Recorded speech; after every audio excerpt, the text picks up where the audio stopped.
大家好，我是阿斌。当我们安装空调的时候，忘记了原来外机线该怎么接了，该怎么办呢？今天我来告诉大家几个好方法啊，走吧。今天我就拿这个外机来给大家说一下啊。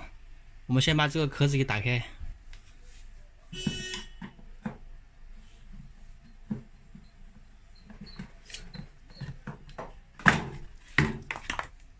然后我们就可以看到这边的接线桩头。我先来跟大家说一下第一种方法，也是最简单的啊。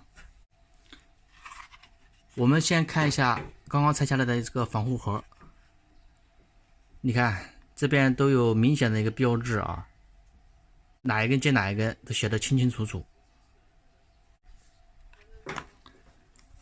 然后我们把这个内机的连接线拿出来看一下，只要把这些颜色跟颜色全部给它连接上去就可以了。这个是最简单的了啊。如果像这种接线盒没有这张图怎么办？或者这种图掉了，看不到了怎么办？现在我来教大家第二种方法啊。我们首先把这个内机的壳子给它打开，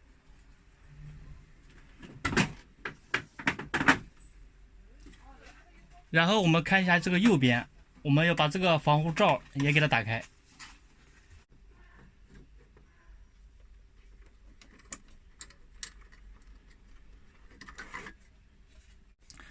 然后我们看一下这个右边的接线的位置，我们就知道了，因为它这边接线的位置跟这个外机的接线位置都是一样的。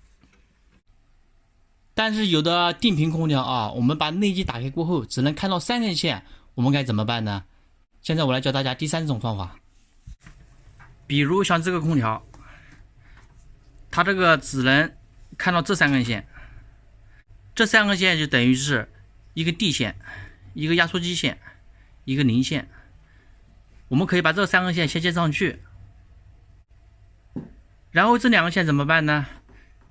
这2线其实是一个自动阀线跟一根风机线，我们可以把这2个线随便的接上去，然后我们按一下这个空调制冷，然后看一下这个外机的风扇，看看有没有转。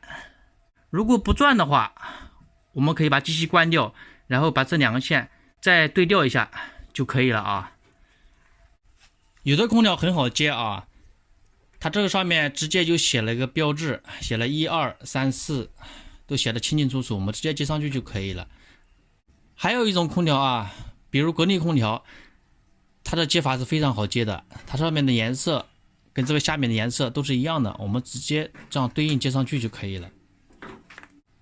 好了，你们学会了吗？像这种3种方法啊，非常适合新手朋友啊。觉得实用的朋友记得帮忙转发收藏。好了，今天的视频就到这里了啊，再见。